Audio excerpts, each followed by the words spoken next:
Hi everyone, welcome to my channel. My name is Veronica of True Resource Bookkeeping, and today I want to share how to make use of the bank feed rules in QuickBooks Online in a way that does not leave you with a big old mess at the end of the month. Bank feed rules are a great way to help you make categorizing from the bank feed quicker, but there's just a few things that you need to know that will help you so that the bank feed rules work for you instead of against you. So I'm just going to go through a few of them now, and I hope that this is helpful. So we're on the banking feed page now, and I got here by banking and banking. And so the first thing that you should do, because it might not be defaulted for you, is if you go to the gear icon in the bank feed section and just make sure that copy bank detail to memo is checked off.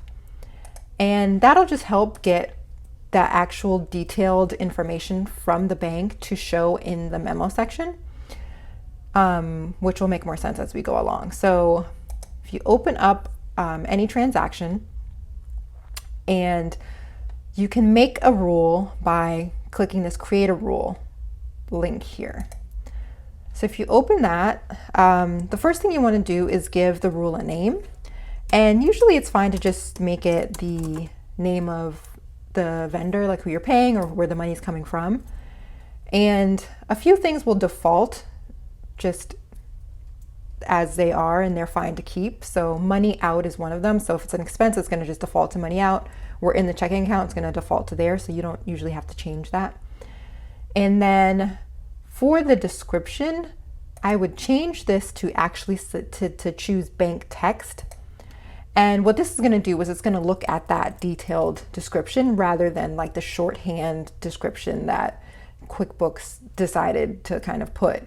That way you just make sure that you're really pulling the rule in the way that you think.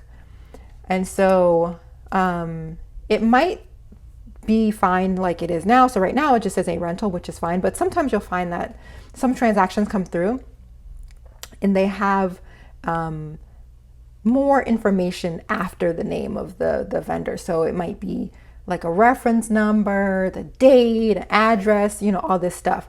So instead of having all of that to look for the rule, you want to just use what you're sure is probably common amongst all of the different individual transactions that'll come through. So usually it's just like the name. In this case, we're going to say a rental, and that should be fine.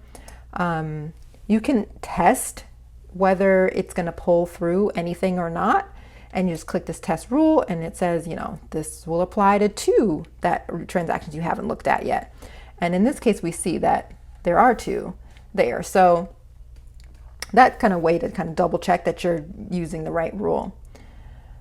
And then in this assign section, this is where you're telling the rule, after you find these things, this is what I want you to do with it.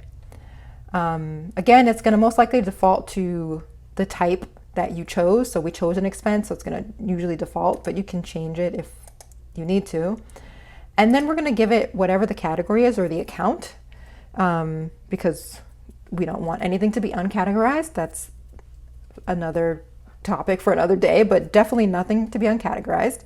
So in this case, a rental, we'll just say it's like equipment repair rental, not repair. And then the payee name, it just defaulted because that exists, but if it didn't exist, you could add it from here.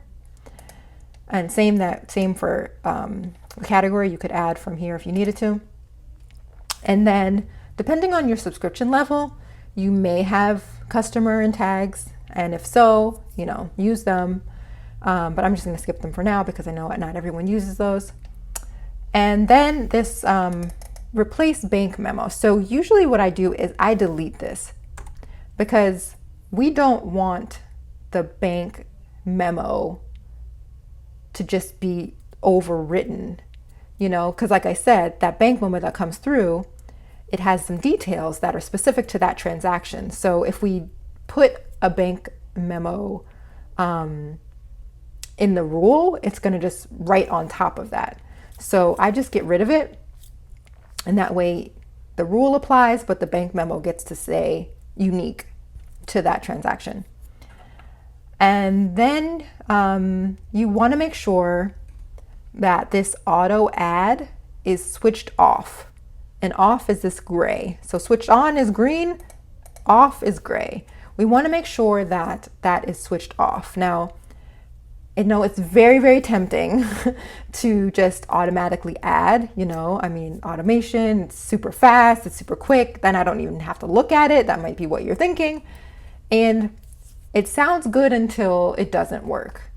And I find that it's much easier to do the quick review of the bank rule as it applies in the bank feed than to try to dig through your reports later to just confirm that QuickBooks actually automatically added your transactions for you in the way that you expected them to.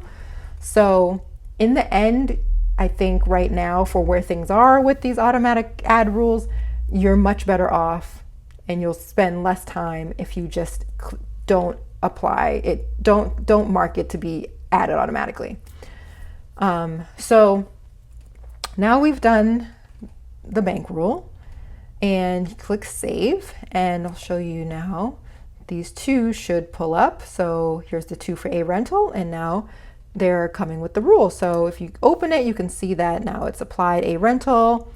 It's chosen the account that we wanted it to choose, and it's pulling in, this is the bank detail from, this sample company's bank detail, but this is what we want. So you can just click add from here.